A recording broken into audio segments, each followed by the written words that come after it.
Good morning, class 8, and welcome to your class of 18th January. Okay, so yes, tentatively, like we were discussing, third week of February was your exam date as it was decided for 9, 11, and 8, and that till now there is no notification of that being changed.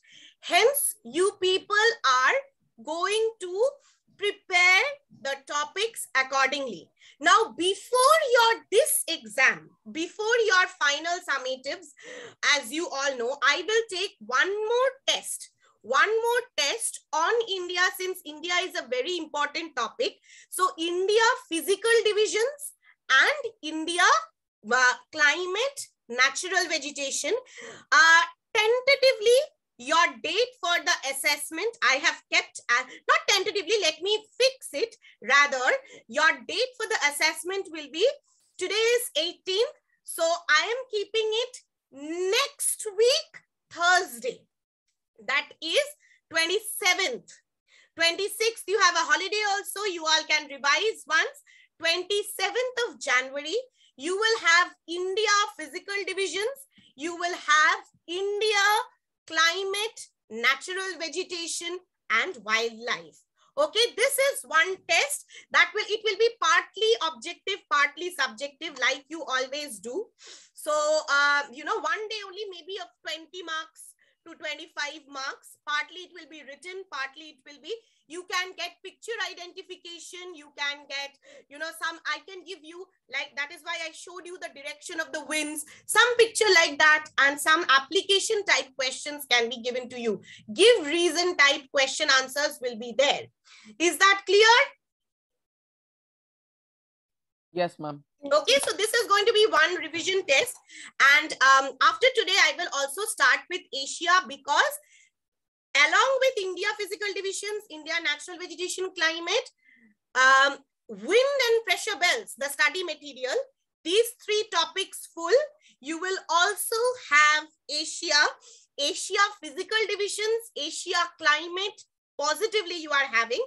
Asia natural resources, maybe that I can confirm to you by next week. Positively I will confirm it to you by next week, if Asia natural resources will be there or not, depending on how much we have progressed. Okay. Today, we are going to complete India's natural vegetation and wildlife part. So the first thing with India's climate, is everything cleared? What is the situation and what is going on more or less? Retreating of the monsoons is clear. Repeat the topic for this January test. January test will be on India. Physical divisions, climate, natural vegetation, both the chapters. January, this last test, it will be partly written, partly objective type. So both will be, it will be a mixture of both. 27th of January, so this Thursday, the Thursday after that, you can take it. Okay? Prepare, I'm giving you enough time and you are to do it. And I hope everyone will do well. Now, coming to India's climate, there is one thing I wanted to once again clarify. From India's climate, few question answer type things if I discuss with you. One important thing is, I can ask you role of any mountain range. Okay, so role of the mountains in India's climate is very important. Three mountain ranges play a very important role. One is the Himalayas, one is the Aravalli, and another is the Western Ghats and the Eastern Ghats. So you need to know this. What is,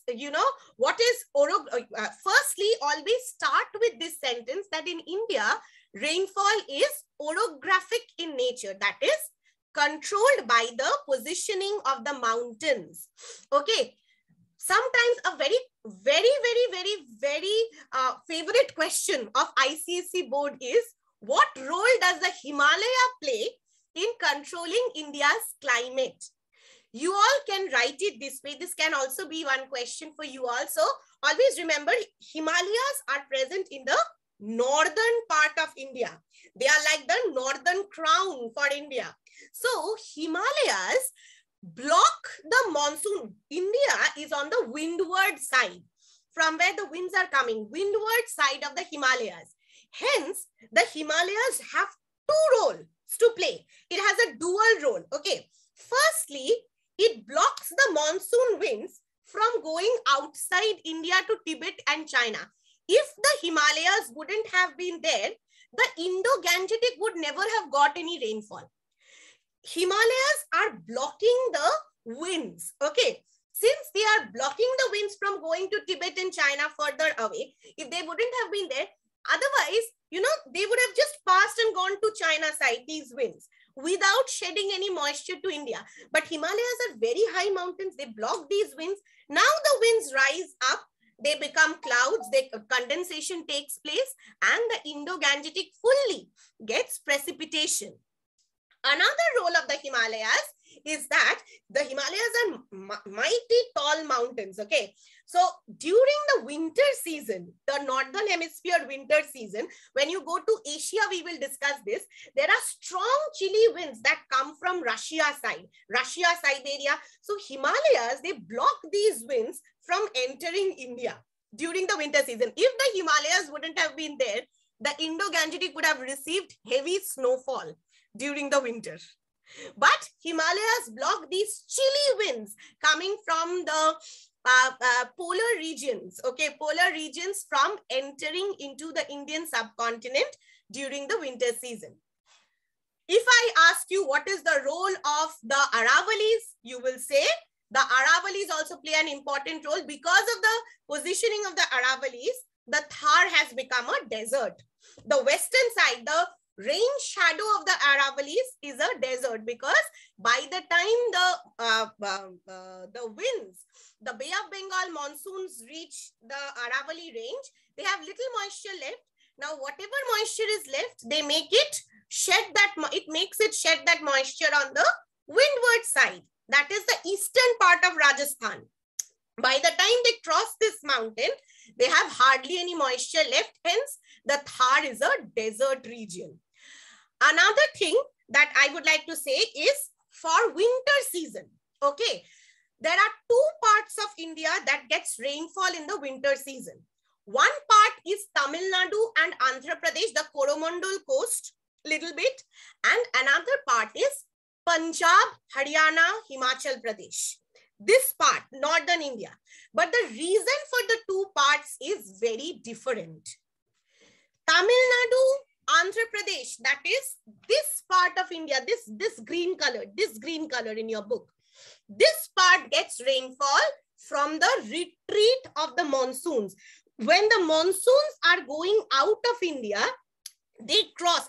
Of course, due to Coriolis force, their path is deflected towards the right. So when they are coming like this, some winds, they take up moisture from the Arabian Sea, and when they cut across the southern part of India, they are blocked by the eastern Ghats. Hence, the Coromandel coast or Tamil Nadu state gets some rainfall from the retreat of the monsoons. Sometimes these monsoons are also called northeast monsoons. The arrival of the monsoons, the monsoons arrive as southwest winds. But this time when they are going out, they go out as northeast trade winds, because from subtropical high, they are going towards the equatorial low. Okay, but when they are crossing, this is the northeast trades, like you have read in the last chapter. While crossing the Bay of Bengal, they pick up some moisture and bring some rainfall in Tamil Nadu area. Okay, Tamil Nadu and parts of Andhra Pradesh. This is one reason. And the northern part of India, if you see here, can you see? Yes, ma'am. All of you, this region of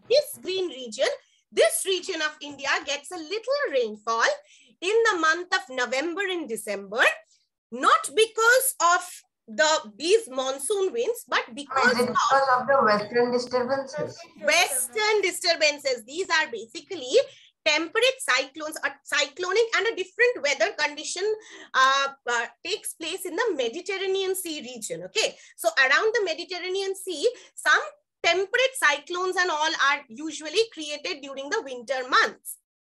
these cyclones, along with the westerly winds, they keep moving. They keep moving and come towards the east until they are blocked by the Himalayas of India. So when we call them western disturbances because they are coming from the western side of India. If you see the map, Mediterranean Sea lies to the east of India or the west of India? The west of India, absolutely. Mediterranean Sea lies to the west of India. Okay, that is why since they are coming from the western side of India, they are named as western disturbances. These cyclones basically originate in the Mediterranean Sea region due to the climatic conditions there. Now these winds keep moving. They come to India, they are blocked by the Himalayas. And when they are blocked by the Himalayas and the Karakoram this side, they shed some rainfall in Punjab, Haryana and parts of, Uttarakhand, Himachal Pradesh. They bring snowfall.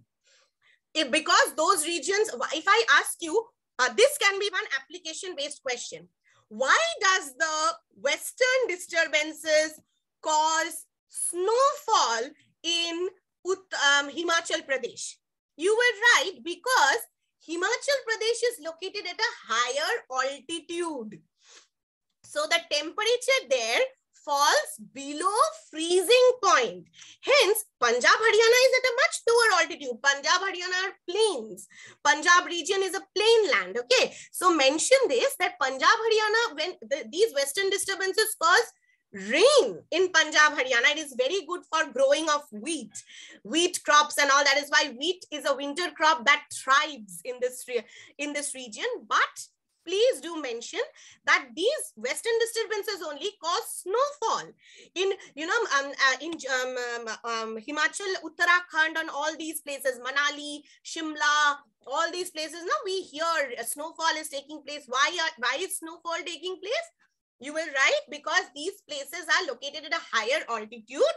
So the temperature goes below freezing point. Hence, instead of rain, there is snow. Okay? Yes, Meghavini.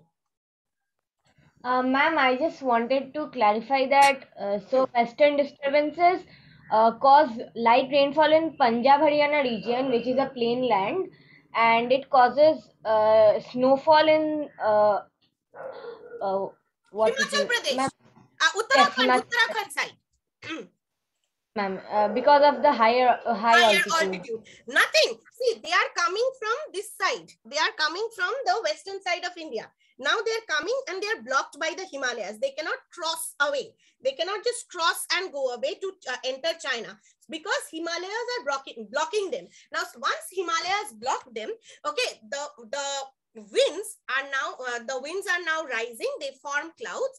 So in the Punjab Haryana side, since they are at a lower altitude, it comes down, the temperature is not so cold. So it's not below freezing point. So it comes as rain there. And since Himachal Pradesh and all those states, those areas get snowfall because they are located at a higher altitude. So the higher the altitude, normal lapse rate, the lower the temperature. Instead of water droplets, condensation, it changes to ice, snow, and comes down as snow. Two rainiest parts of India, the western side of the Western Ghats, which is the western side of the Western Ghats, from where the monsoons are coming in.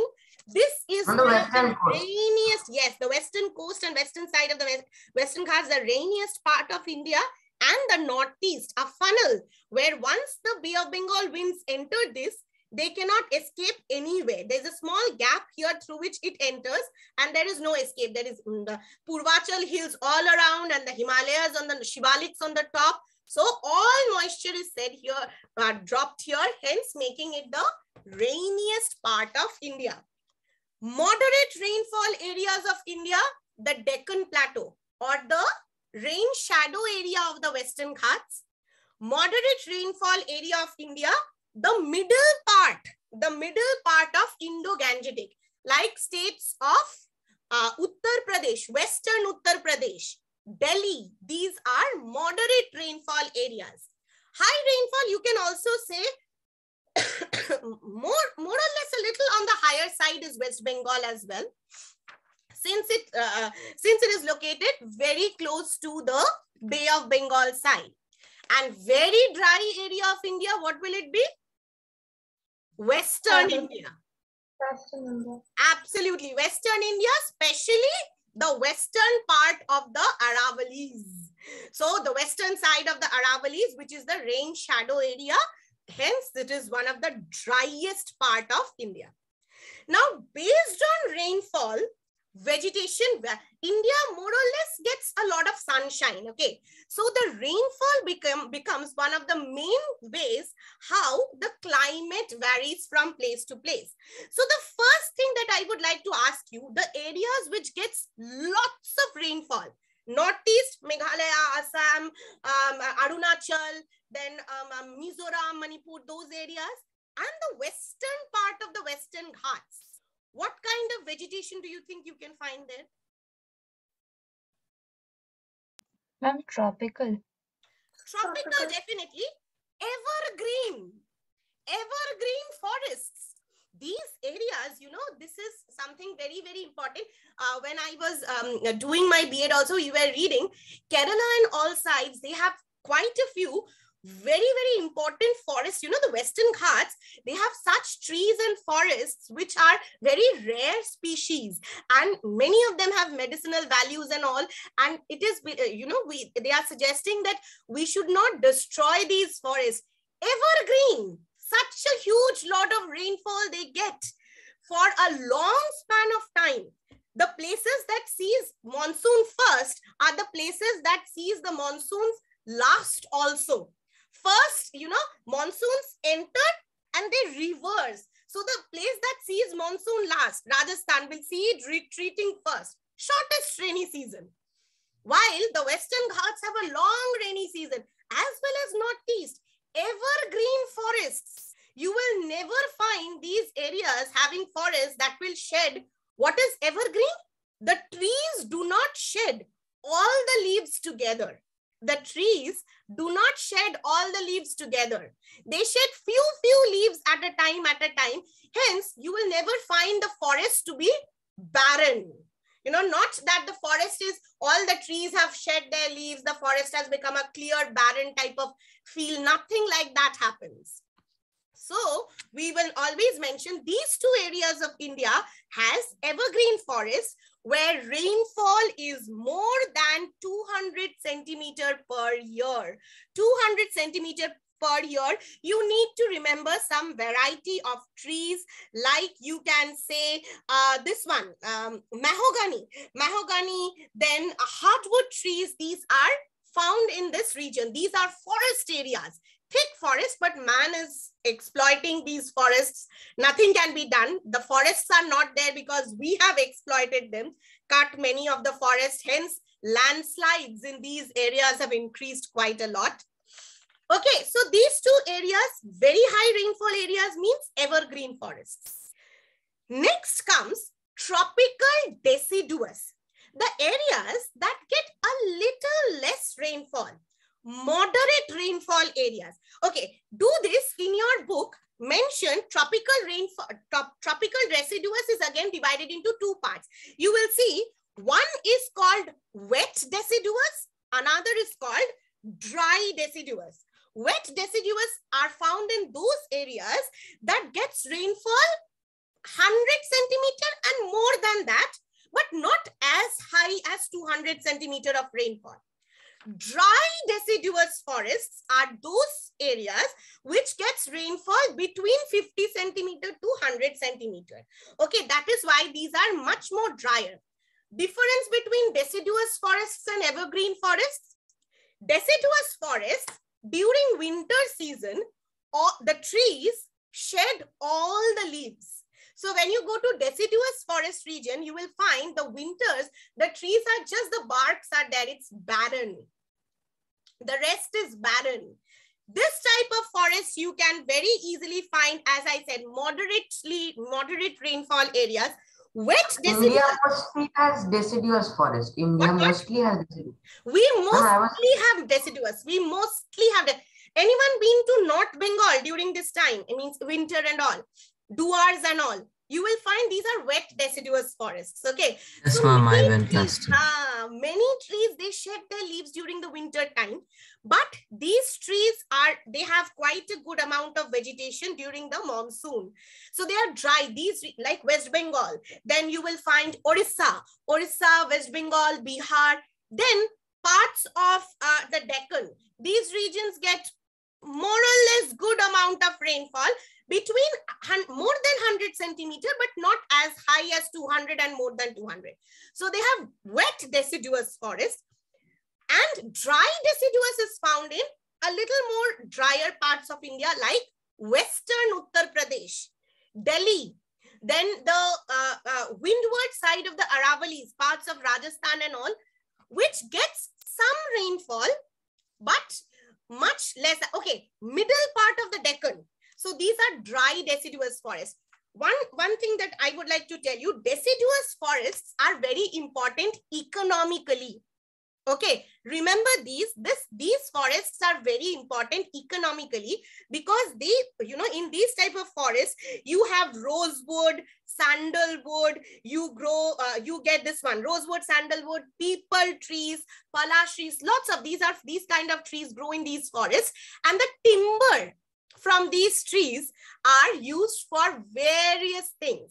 So it's evergreen forests, there is always huge vegetation. It's very difficult to get into those forests and clear the things, but deciduous forest provides easy timber. So that timber is used for various things, starting from buildings and making of furniture to making of railway slippers, many, all these trees found in the deciduous forest, they provide timber for lots and lots of things. Okay. And the last type of vegetation, another type of vegetation depending on rainfall. So firstly, very high rainfall areas, then a little less rainfall, wet deciduous, even more less rainfall, like UP, Uttar Pradesh, Delhi, those areas, that is dry deciduous, wet deciduous, dry deciduous, and areas that receives rainfall even less than 50 centimeter, you will find what type of vegetation? Very less rainfall. What? Desert type. Desert type. Thorny shrubs, bushes, hardly any. So Rajasthan, is one state, Rajasthan and all those areas, since they are not getting enough rainfall from anywhere of any branch of the monsoons, Arabian Sea branch or Bay of Bengal branch, mostly it is thorny vegetation, especially the rain shadow area of the Aravallis. It gets rainfall even less than 25 centimeters. So thorny trees, bushes, some trees which are, okay, see, this is a dry, deciduous forest. So in winter, you will not find any leaves on the trees. The trees shed all the leaves and you can get good timber from these things. Whereas this is an evergreen forest. Western Ghats, this is Western Ghats. If you ever go there, you will find that always there is some greenery available. The trees will never shed all the leaves together. So that is the difference between deciduous forest and evergreen forest. Okay. Thorny forest, you all as already know, those bushes and trees which can withstand long drought conditions, requires very less water, that is found in western part of India. All right. Apart from this, one very unique vegetation region of India is our Sundarban. The Sundarban region, it has a very unique vegetation. What is the speciality of this vegetation? Do you know? Mangroves. What is the speciality of the mangroves? Ma'am, they have those roots, breathing roots. Exactly. Breathing roots. So the roots come out. So this is one speciality. India has a long coastline. Okay. And this entire coastline, especially the eastern coast of India, which has rivers Godavari, Mahanadi, Godavari, Krishna, Kaveri, and of course the Ganga, Brahmaputra. All these rivers form deltas.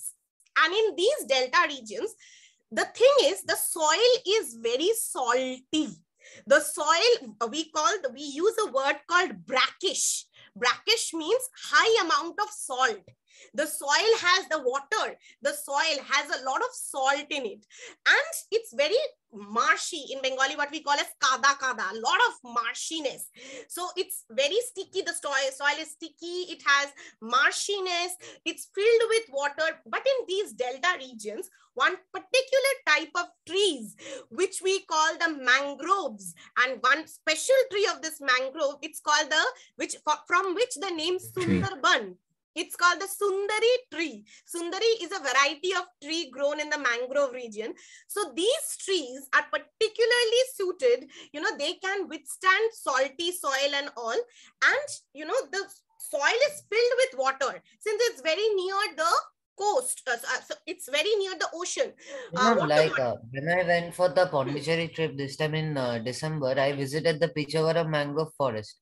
So when I went there, they were telling that the fishermen were telling the water isn't that deep. It's 6 feet or 5 feet depth, but it is so marshy and it is so how do you say, so muddy that even if you were to step into it, you would just die by suffocating. It will go down. Absolutely. Yeah. It's very muddy. It's very soft. And during high tide, most of the roots go underwater. Then low tide, the roots come. That is why they have these breathing roots coming out of the soil. The soil is filled with salt water. But only the mangrove trees, they can withstand this. So remember this, mangroves are not only found in Ganga Brahmaputra Delta, but all the other southern rivers also that forms a delta, be it Godavari, Krishna, Kaveri, there also small mangrove forests are found. So the entire coast, the deltas of India, in the delta regions, you have these forests. They are called tidal forests. Okay, tidal, high tide, low tide. During high tide, they are all underwater, the roots. So tidal forests. And of course, in the mountain regions of India, you will have, if this is something very special that we get to see. Mountain regions means I'm not talking about Western Ghats, Eastern Ghats, since they are not very high in altitude. But if you go to the Himalayas, with altitude, there is a change in vegetation you will notice. Okay, at the bottom, you will find deciduous forests. Okay, first at the bottom, there is deciduous forests.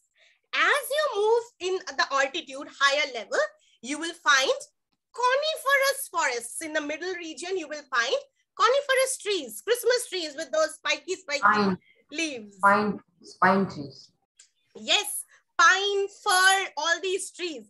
So coniferous forests in the middle areas at a middle altitude, and absolutely at the top, those mountain peaks that are very tall. Okay, those are mostly snow covered or very less, vegetation is found. There you will find only mosses and lichens and small shrubs and bushes, which can withstand a very, very cold climate. Okay, that is found at a very high altitude. Only shrubs and few grasses like mosses and lichens and all those things. No trees are found in peaks which are very tall, like 3,000, 4,000 feet. If you 3,000, 4,000 meters, if you go, you won't find any kind of proper trees in that place. Those are barren regions with simple small bushes and shrubs. Middle part is coniferous. You will find lots of coniferous trees, pine and cone, those pine cones that you get, that once we went, we collected those pine cones. Then I thought about painting them and decorating them, but I did not do. I was lazy enough. And lastly, at the bottom of these Himalayan mountains, you will find deciduous forests, mostly wet deciduous. Okay, this is about the vegetation. Now, vegetation is very important. Why? We all know. More the trees, climate, it controls the climate and weather of a place. Okay, it cools down the weather, helps in bringing rainfall, provides us fresh oxygen, provides us various forest products, including timber, which we can use. Hence, we should not do deforestation. We should try to plant more trees. Learn the difference between two words, afforestation and reforestation. Okay, so there are two things. Afforestation means planting trees in places where there may have been trees before, there may not have been forests before. So you go on planting trees. Wherever you get a chance, you plant tree. That is called afforestation. And reforestation, reforestation is planting trees in those areas where there used to be forests, but man has cut them down. Suppose this is an area, suppose North Bengal. There are many parts of North Bengal which had forests, but man has cut them down. Now, reforestation means the government is trying to do this, promoting, telling the local people and all, please come and participate. And where there had been a forest before, but now it has been cut down by man, they are saying that, please let us plant trees in those areas. Okay, so that is reforestation. And afforestation is you can plant trees anywhere. Anywhere, there may have been any forest, there may not have been any forest. There is one more term that is very important here that you need to learn is social forestry. Social forestry is when the local people of the region, they are encouraged that you come and you are responsible for taking care of the forest. And from the forest, you can get the benefits and you can use it for your own purpose. Like you protect the forest. In return, you are allowed to collect honey from the forest and you can sell it in the market. You can collect timber from the forest and sell it in the market. So when local people are engaged, it is called social forestry.